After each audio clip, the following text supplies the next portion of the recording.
I love the $5 Paint Club. I love the $5 Paint Club.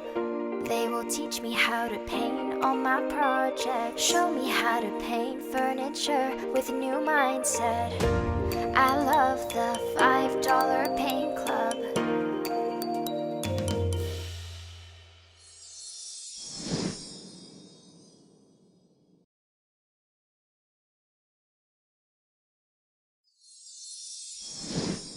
Hey everyone, Serena here with Shabby Divas Paint Club, and this month we are doing a copper finish. So in some of our past tutorials, we've actually done, kind of a patina finish or sort of an antique finish, a different layered finish. And this one's actually, I'm going to break this one down so it's super easy peasy for y'all to do. So this copper finish is going to be a true copper finish. Now, if you think about copper, think about maybe the hood over an oven, like an old copper hammered sort of look. So that is the look that we are going to be going for in this tutorial. We're actually going to be using two different, one product, but two different colors. We're going to be using the Rust-Oleum hammered metallic paint.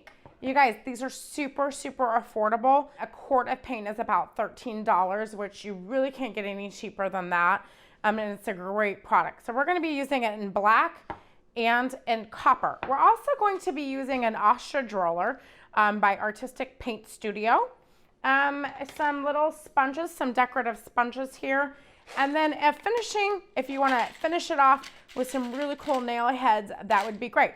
So the first part of this tutorial, I'm actually going to be doing it up close and personal, and then you guys will get a time lapse of my awesome dressing screen that I'm doing in this finish. So the first thing that we want to do, you want to make sure that I actually shook these before I started, so I wouldn't have to do it in the video. But anyways, we're actually going to start with the black first.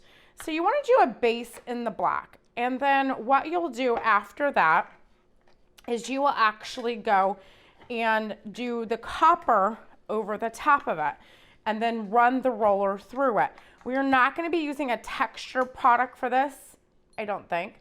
I'm pretty sure we're not going to be using a texture product. I'm not a big fan of adding textures to metallics. I love adding texture to paint, but I'm not a fan of adding it to metallics. So anyways, this paint here actually requires a couple of different layers of paint to get a really nice effect. So we are going to go ahead and paint our base, which is actually the black. Now my plans are with this round thing is I want to either put it on a Lazy Susan or put some handles on it and use it as a serving tray. You can get these round boards at Home Depot or Lowe's, either one of them, or sometimes even Ace Hardware. As you guys know, if you've seen any of my other tutorials, you know that I am a big stickler for dipping the brush into the paint can. So we're actually got a little paper plate here to do a little thick. Now I'm not sure if I'm going to need one or two coats of the base. I may need two coats, and the reason why is because this is a raw wood, and anytime you're working with raw wood, you're going to actually get some absorption with the paint.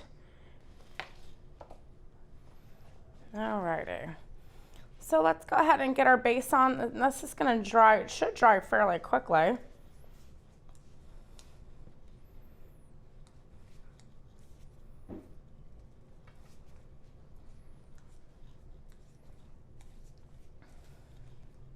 You can also roll this paint on.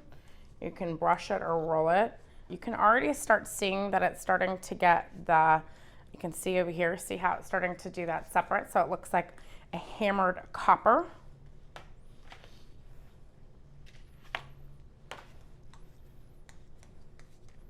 You guys, don't be afraid to take products like this and incorporate them into your projects. I know a lot of times that especially in the furniture flipping world, that going into a Home Depot or Lowe's or even an Ace Hardware or whatever you have in your neck of the woods, sometimes you think that for furniture painting, it's a little taboo. I disagree. I think there's every product that you could possibly need is in that store.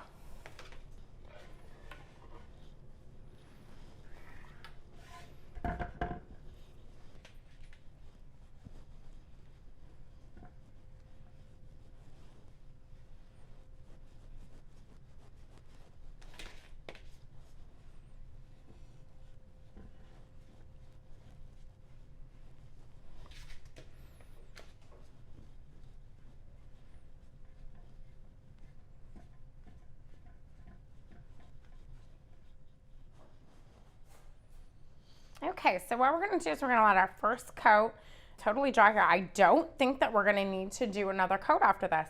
Now, one thing that we're gonna do, you may be asking, Serena, why are you painting it black if we're doing a copper finish? Well, here's why.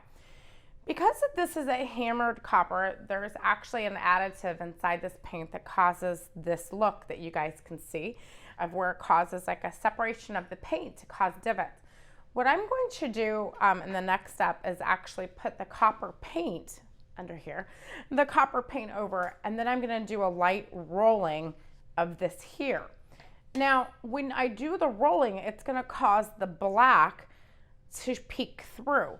And if you go and take a picture of like a copper finish and you really zoom in on it, I love going to Google Images and looking at different finishes, and you zoom in it, you're gonna actually see like that tarnished black look. So that's why we did the base in black first, and then we're gonna do the copper color over the top of it. This would be optional if you wanna do this, but I actually think that this would come in handy to roll through. We'll see when we get there. I've used actually the reptile, like the crocodile roller to do this technique before. I've actually never used this roller to do this technique, but I thought, oh, that would be the perfect roller to do it. Then when we're done, after it dries, we're actually gonna take our little sponges here. Now, I actually bought all my products here on Amazon. I bought the roller, the paints, the little brass nail heads, and the sponges all on Amazon. I love these little sponges because what we're gonna be able to do is take a little bit of the black and kind of work it in and work a little bit of the copper in and kind of create like a really cool effect with that. So we're gonna let this dry and then we'll come back to it and then we'll start the copper part of it. All right, now that this coat is dry, it's a little ticky-tacky, but I'm okay with that.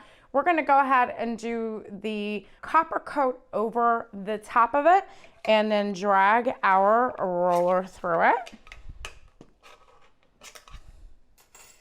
Oh, so pretty.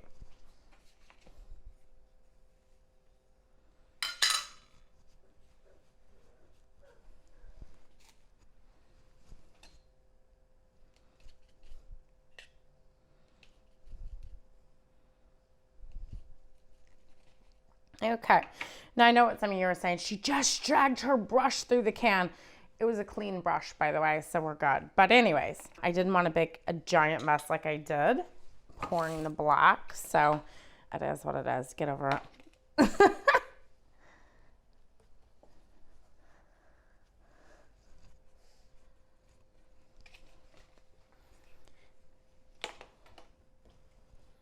Now this paint is fairly thick, so there's not really a need, like I was saying earlier, there's not really a need to add a texture to it because it is fairly thick in nature to work with.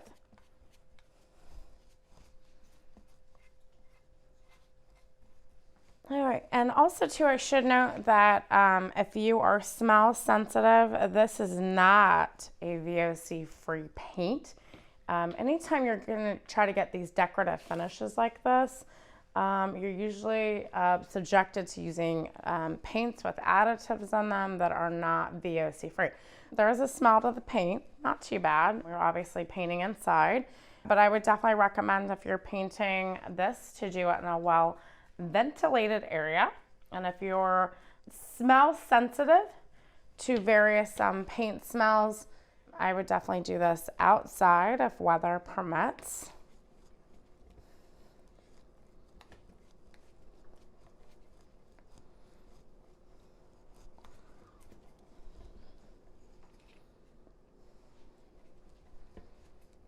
Okay.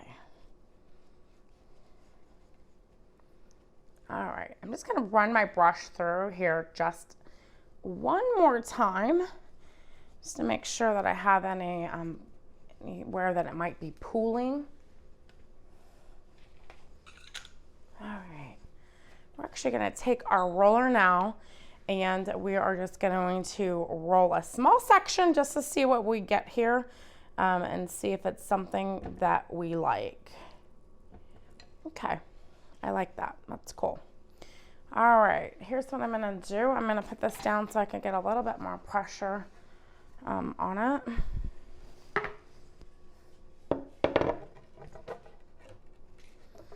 And then I'll lift it back up to dry. Let me paint this over. Ah! Here's what I love about paint. You can just go, if you don't like it, you just paint over it. We need to give it a little bit more pressure when we're going at it. Okay, here we go.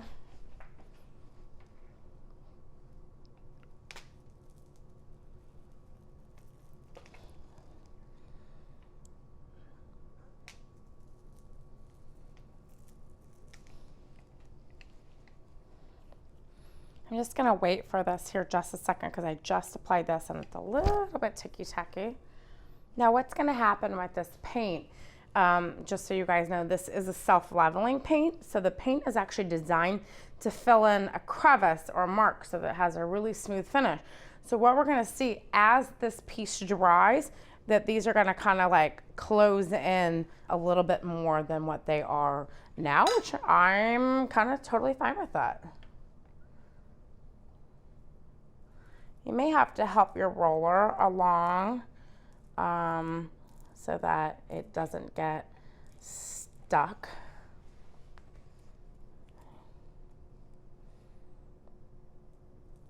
Sometimes I like to slide on the paint. I like that. I like that. This paint is very sticky. I don't know if you guys can see it or not, but it's actually a very, very sticky paint. I'm just gonna kind of stamp that a little bit, just like that. And we're gonna let that dry. And you guys, you see how easy that is? Like just a little bit of paint, a little bit of imagination, and to get the texture that you want. Now, if you want just like a quick copper finish, just do the copper paint over it and let it do the process of separating.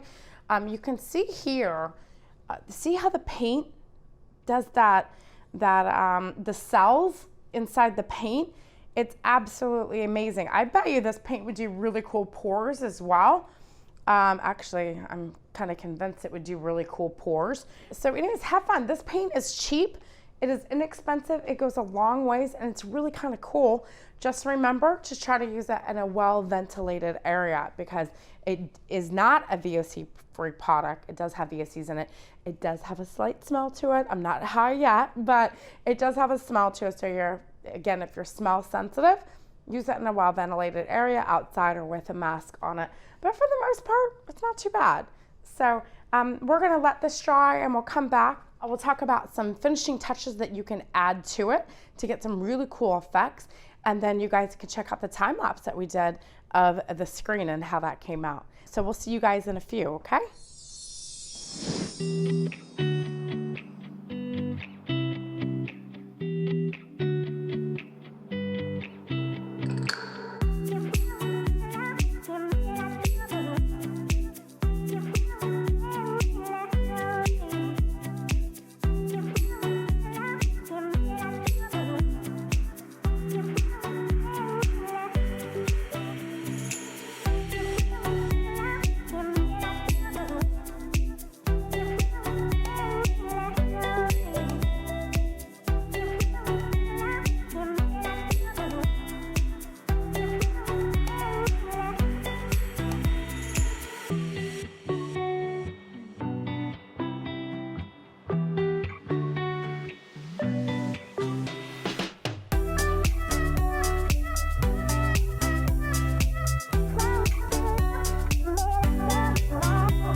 So once your piece is dry, whether you're doing a small piece or a large piece, there's a couple of things that you can do to add some finishing touches to it. One thing to do with this, I haven't quite decided yet if I want to put this on a lazy Susan or actually make a tray out of it, is you could actually add some really nice handles here. But one thing that you can also do in a larger project, even a picture frame, is add some of these really cool nail heads. Now you can get these on Amazon. They're really, really affordable. I think for 300 of them was like around $12. And you would just take these and hammer them right in where you need them. If you're doing a picture frame, they would look amazing. A wood chair would be really cool too. If you have a really cool like wood chair and you want to add some nail heads on it. You can also look at adding some mica and gilding powders to it as well, just to give it like a little bit more pizzazz. Here's a great thing with this product. Guess what, y'all? You don't have to seal it. So this product is self-sealing. It has a really, really nice, super hard finish on it. So there's no need to seal this with a polyacrylic or a polyurethane or shellac or anything else like that. There is no need to seal a piece like this. So I want you guys to have fun with it. This paint actually comes in, I believe it comes in 3 or 4 different hammered metal colors. Like there's actually a metal colored, there's a silver, the bronze, and the black. You guys, it's a cheap product. You could use it for your pours. You could use it as a solid finish. You could use it for outdoor furniture. It also stops the rusting of metal. So if you have an old metal piece, you can take this paint with them. This is a great product that has a lot of versatility. And most of all, you could use this product for anything outside, inside, in your garage, in your kitchen, pretty much anything you want. You know what would be really cool now that I think about it? An old refrigerator. You guys know those old like garage refrigerators and they get like nasty and rusty? Take some of this paint to it and I bet you could have a lot of fun with that and have a really cool refrigerator when you're done with that. This paint is meant to paint on metal, pretty much any sort of surface, metal, plastic, wood, etc. Again, it's a great product. I absolutely love it and I hope you guys do too. And just remember, always think outside the box. That Home Depot and Lowe's has amazing products on their shelves that are super affordable, that'll get you really cool finishes that are great for flipping furniture. When it comes to flipping furniture, the more unique it is, the cheaper you can keep your end result down. Like, because obviously if you spend a lot of money for paint, you're gonna have to charge a lot of money for your flip. And sometimes that flip will stay on the floor for a long time. So just think about ways you can think outside the box, cut your costs a little bit, but get a really cool, fun, and unique look. I hope you guys enjoyed this tutorial, and we will see you next month. Take care, y'all.